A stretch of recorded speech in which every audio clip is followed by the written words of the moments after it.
What if I could put him in front of you? The man that ruined your life.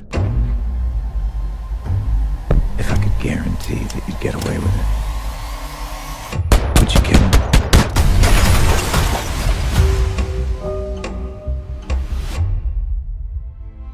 Imagine for a second that you were born without parents, not because they are gone, but because they are you.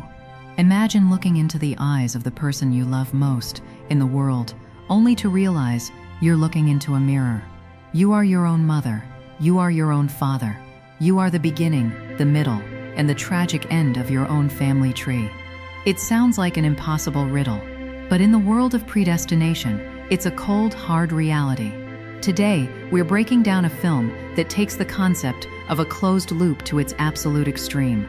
We're following a time-traveling agent who is hunting a terrorist, only to discover that every person he's ever met, including the villain, is just a different version of himself.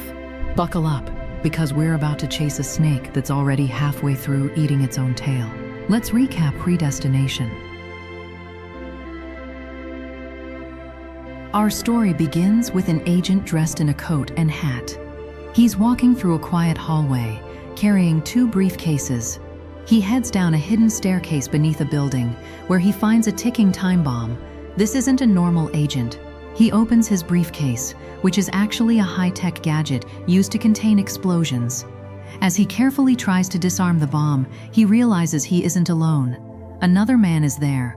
The agent pulls his gun, but the enemy takes him by surprise and shoots him. Even though he's wounded, the agent stays focused on the bomb. He tries to pull the bomb into his gadget, but he's too late. It explodes right in his face. As the agent screams in pain, his face burning, the mysterious enemy approaches. Instead of killing him, the enemy helps him reach his time travel case. Determined, activates it and disappears. Later, he wakes up in a hospital, his face covered in bandages. His bosses tell him he did a good job, but his mission failed.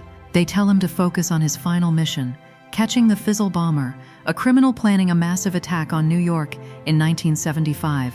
When the bandages finally come off, the agent sees a completely different face in the mirror. His voice and his looks have changed forever.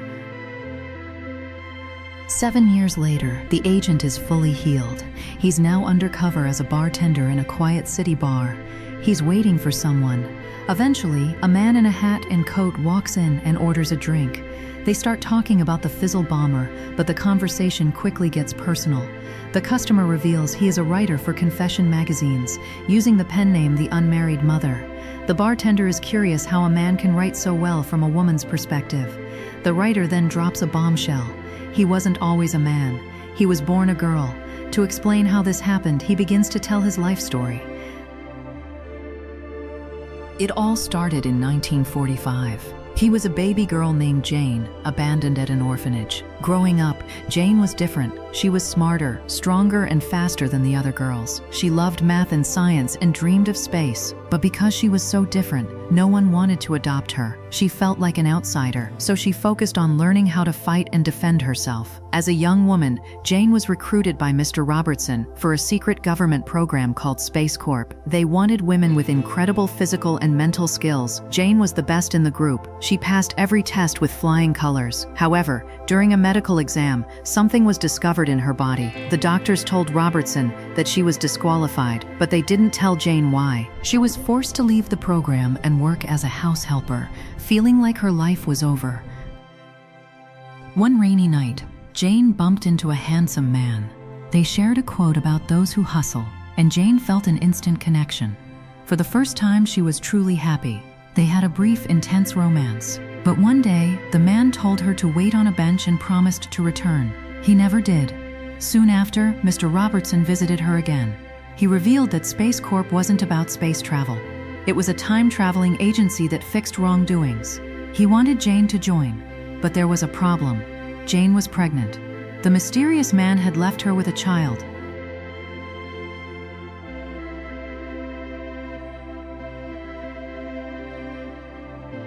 Jane gave birth to a baby girl via C-section. After the surgery, the doctor told her shocking news. Jane was born with both male and female reproductive organs. Because of complications during the birth, they had to remove her female organs. She would have to transition into living as a man. While she was still in the hospital, someone kidnapped her baby. Jane lost everything: her lover, her child, and her identity. After several surgeries, Jane became John. He tried to rejoin the agency, but they rejected him again. He eventually moved to New York and became the unmarried mother, writing stories to survive. Back in the bar, the bartender tells John, determined, he knows the man who ruined his life and offers him a chance to kill him. Determined, he takes John to the cellar and shows him the time travel briefcase. They jump back to 1963. The agent gives John a gun and tells him to find the man. John goes to the university hallway where he expected to find his enemy. Instead, he bumps into a young girl, Jane. As they talk, John realizes the truth. He is the man who fell in love with Jane. He is the father of the baby. Regretful, he realizes he is the one who ruined her life by falling in love with her. While John is with Jane, determined, the agent travels to the hospital. Sinister, he is the one who steals the baby. Determined, he takes the baby back to 1945 and leaves her at the orphanage. This means Jane is her own mother, her own father, and her own child. The agent then jumps to the basement where he was originally burned. He sees his past self, screaming in pain, and helps him reach the briefcase, just like the stranger did for him. He realizes that everything that has happened was inevitable. It is a perfect, closed circle. The agent travels to 1975 to retire. However, his time travel kit doesn't shut down like it's supposed to. He follows a lead to a laundromat and finds the Fizzle bomber. The bomber is actually an old version of himself.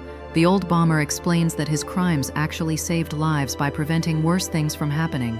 He tells the agent that if he kills him, the cycle will just repeat. The only way to stop it is to love him. But the agent is too angry. He shoots and kills the old version of himself. The story ends with the realization that the baby, Jane, John, the agent, and the Fizzle bomber are all the same person at different points in time.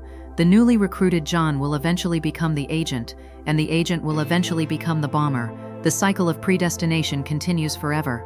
So, the cycle continues. The baby is dropped off at the orphanage. The girl grows into a man. The man becomes the agent, and the agent becomes the bomber. Scared, the movie asks a terrifying question. If you knew your destiny was a circle, would you try to break it? Or would you keep walking the path because you're too afraid to be alone?